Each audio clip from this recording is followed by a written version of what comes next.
The man, despite being in prison, somehow managed to pull out a brand new electric clipper. His eyes were set with determination as he ran the clipper through his hair, the harsh buzzing sound filling the air. With every pass, his appearance began to change. The man became more confident, deciding right then that he would be the king of the prison from that moment forward. He started making the first move to connect with the prison's leader, joking around with them, playing chess, and even taking up boxing, something he'd never tried before. Gradually, he began to take revenge on those who had once bullied him. To mark his rise in status, he even tattooed a crown on his neck as a symbol of his identity. Who could have imagined that the man standing before them had only been a college student just a week ago? At that time, his classmate invited him to a party, and being a social person, Naz didn't refuse. That night, he secretly took his father's taxi and went to the party. On the way back, a girl mistook him for a driver and insisted on him taking her home. After finally getting her home, she changed her mind, refusing to let him leave, and even dragged him into a game. Naz initially wanted to say no, but the girl kept teasing him, and eventually, he drank a juice to gather his courage. Their relationship quickly escalated from there. In the middle of the night,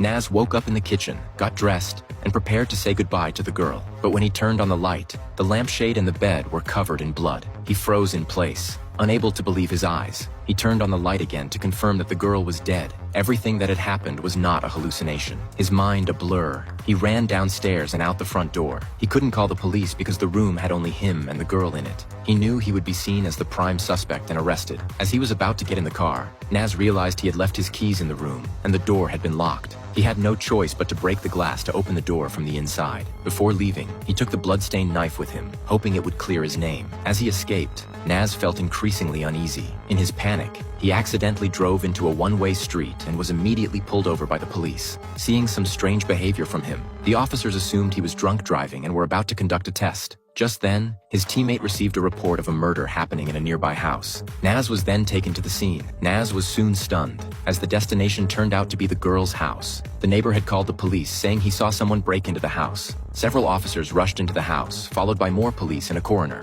Among them was a retiring police captain, Burke. After understanding the basic situation, Burke ordered that Naz, who seemed unrelated to the crime, be taken away to avoid disturbing the scene. Naz thought he could escape, but unfortunately, before leaving, he was asked to undergo a body search. That's when the blood-stained knife was revealed. Feeling completely nervous, Naz turned and ran.